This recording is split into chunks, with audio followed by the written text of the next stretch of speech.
Assalamualaikum warahmatullahi wabarakatuh. Bagaimana kabar kalian semua? Semoga baik-baik saja dan selalu dikasih kesehatan, keberkahan, dan keselamatan.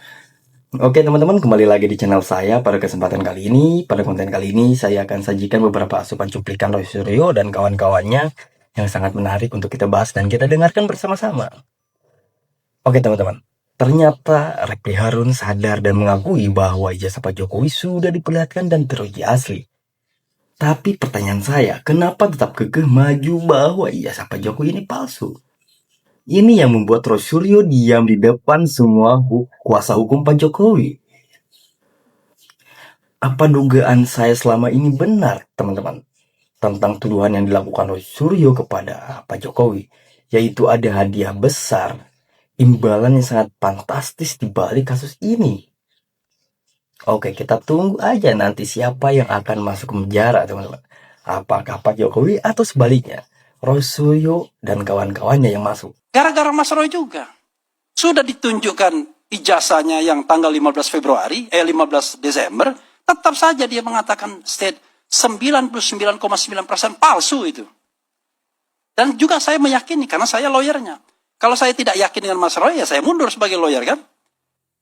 Nah, kalau ada orang yang punya keyakinan seperti itu dengan ilmu pengetahuan, apa yang akan Anda hadapi? Kriminalisasikan dia. Ancam dia dengan penahanan. Ancam dia dengan hukuman berat. Biar kapok. Ternyata dasar mentalnya gila-gilaan. Nggak kapok juga. Saya suruh ngomong. Bukan mentalnya yang gila-gilaan. Ini sudah kepalang nyebur. Sudah kepalang nyebur. Mundur gak bisa, maju malah masuk. Itu bukannya mental yang gila-gilaan, bukan. Mau apa lagi? Saya udah bilang ya. Ini kasus ini yang terjadi adalah. Bentar teman-teman, lanjut nih. Ya kalau memang yakin 99,9% palsu dan yakin dengan tuduhannya, kenapa peradilan terus sampai berjilid-jilid? Ya kalau memang berani dan yakin langsung aja ke pokok perkara, biar semuanya jelas gitu loh teman-teman. Dan Pak Jokowi juga bisa memperlihatkan dan menunjukkan ijazahnya nanti di pengadilan. Saya kira Roy Suryo ini gak bakalan berhenti dengan pra-peradilannya. Kecuali pra-peradilannya dimenangkan. Baru tuh diam dia teman-teman. Kalau belum dimenangkan, dia akan terus-terusan sampai ribuan pra-peradilan mungkin. Saya nggak tahu ya undang-undang sekarang pra-peradilan itu maksimal sampai pra-peradilan keberapa. Roy Suryo ini udah keberapa coba teman-teman? Ini udah kelima. Mau ke 6 ke 7. Buset. Dari pihak sana mempunyai pendapat dan menerangkan dengan caranya sendiri bahwa yang dilakukan itu adalah benar dan tidak melanggar hukum. Itu poinnya. Jadi dia ngomong sana sini itu, saya tidak melanggar hukum, saya dikriminalisasi. Punya dasar tadi Pak Arianto. Ya itu menurut dia kan. Yang akan menilai nanti publik lah. Itu benar apa tidak. Weh, bumi goncang kancing. Wah, langit kelap-kelap. Ketika di Nuswantara ada Petro yang nggak pernah mau ngaku. Petro, kamu tunjukkan ijazahmu Petro. Petronya kok pakai karet gelang. Oh ini anaknya nih kalau pakai karet gelang dia. Ya bukan ya. Ya ini Petro. Ternyata dia malah manggil buto-buto untuk membantu. Lah buat apa yang dipanggil itu malah bukan buto-buto, bukan sengkuni gini akan selesai. Jadi truk. Selesaikanlah sehingga Indonesia tidak dibuat kacau oleh Petro yang tidak mau jujur ini. Wah, bumi goncang kancing langit kelap-kelap. Nah itu jawaban saya. Ya. Jadi sebenarnya kan Pak Saya nggak habis pikir sama Roy Suryo ini teman-teman. Dia kelakuannya kok kayak gini ya.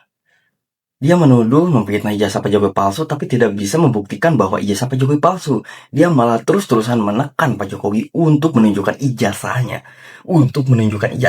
Di mana-mana logikanya kalau ada orang yang menuduh itu yang membuktikan dulu. Baru orang yang dituduh membuktikan juga. Ini orang yang menuduh malah minta orang yang dituduh untuk membuktikan ijazahnya. Ini gimana sih teman-teman jalan pikirannya itu loh. Saya juga nggak habis pikir sama orang-orang yang mendukung Roy Suryo ini. Apakah dia nggak punya, nggak tahu lah ya teman-temannya.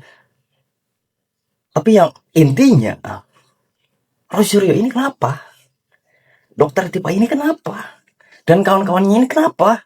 Kok terus menekan Pak Jokowi untuk menunjukkan ijazahnya. Padahal dia gerombolan dia yang menuduh.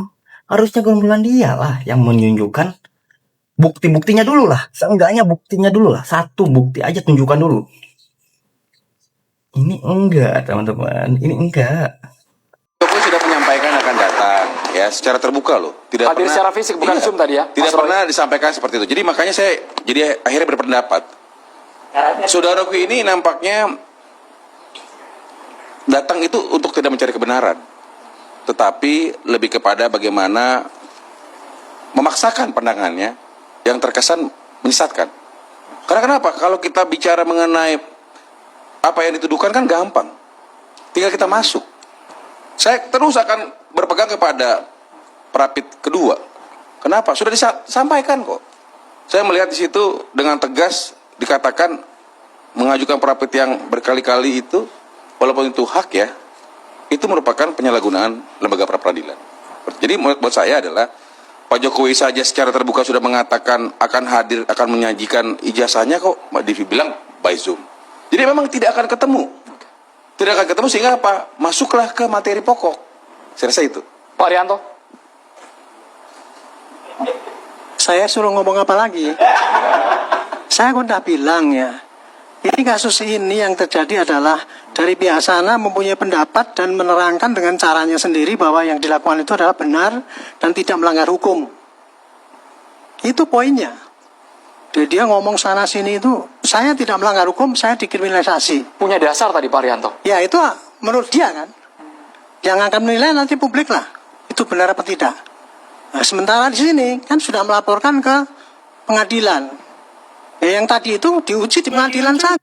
Yang nggak habis pikir itu teman-teman dengan kejaksaannya, dengan menyatakan tidak perlu dilakukan penahanan karena kooperatif dan ada jaminan dari lawyernya.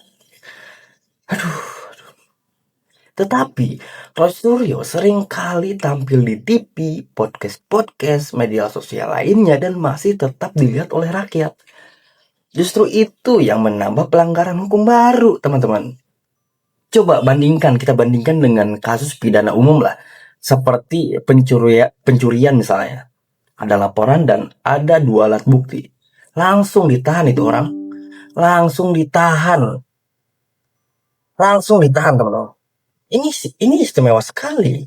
Residivis versus negara hukum sendiri. Ajaib teman-teman. Ajaib banget. Aduh.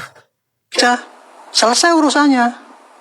Itu loh. Jadi urusan ini kalau tidak diselesaikan di pengadilan yang dua-duanya itu dibuka buktinya gini-gini, nggak clear. Gitu.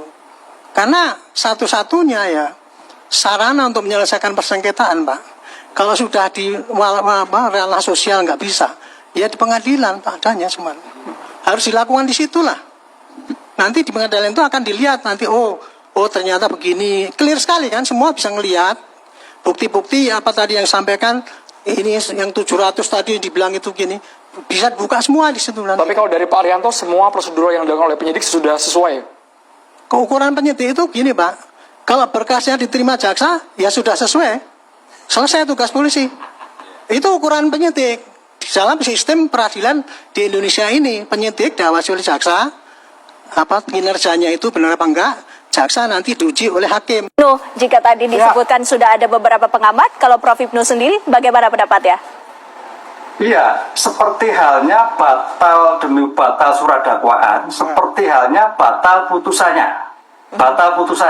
Jadi kalau kita melihat bahwa ketika hakim memutuskan tidak memenuhi tentang pasal syarat tertentu, itu menjadi batal putusannya. Batal putusannya itu bukan batal seluruhnya, tapi putusannya yang batal.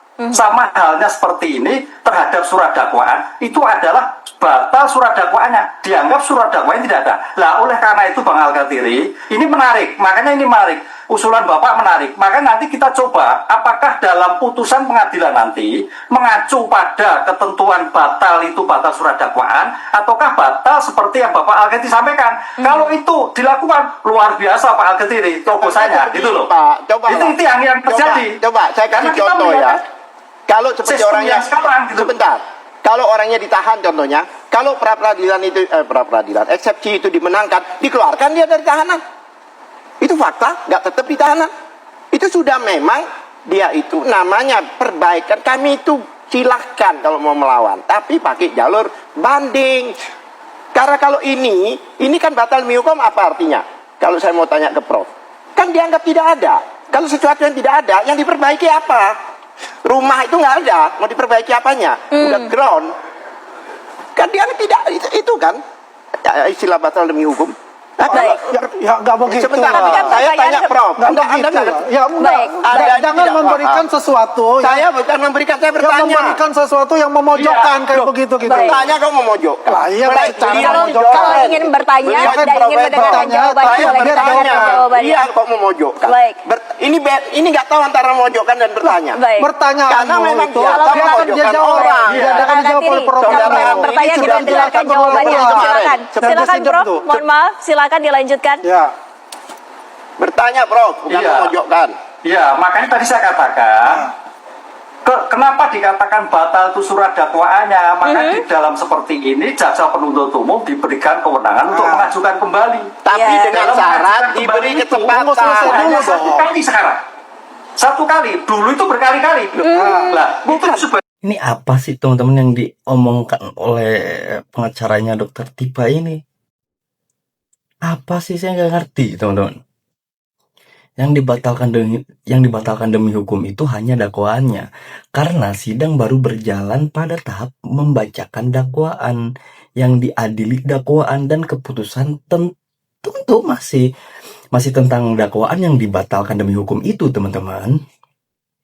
Keputusan sela yang artinya keputusan yang sifatnya parsial terhadap uji bagian kecil terhadap pengadilan yang sedang berlangsung. Kok bisa diasumsikan menjadi menyeluruh hingga pokok perkara yang belum disentuh masa batal hukum teman-teman. Pokok perkara yang belum disentuh dan belum disidangkan, masa iya jadi batal hukum? Kan aneh ya teman-teman ya. Kok bisa? Kalau misalkan ini kedepannya bisa kayak gini, wah ini kacau sih teman-teman. Kacau sih. dibentuk asas cepat di dalam penyelesaian perkara. Tapi pertanyaan saya, 4 kali, saya penelitian karena sebab itu Bang Alvin. Lah sekarang hanya 1 kali ya saya tidak bilang kali-kalinya, Prof. Pertanyaannya, hakim apa memberikan kesempatan? Di mana penyataan itu dalam putusan? Prof membaca? Ya. Nggak ada. Ya, itu harus, putusan. ini bukan demi hukum, tapi itu subjektivitas hakim memberikan.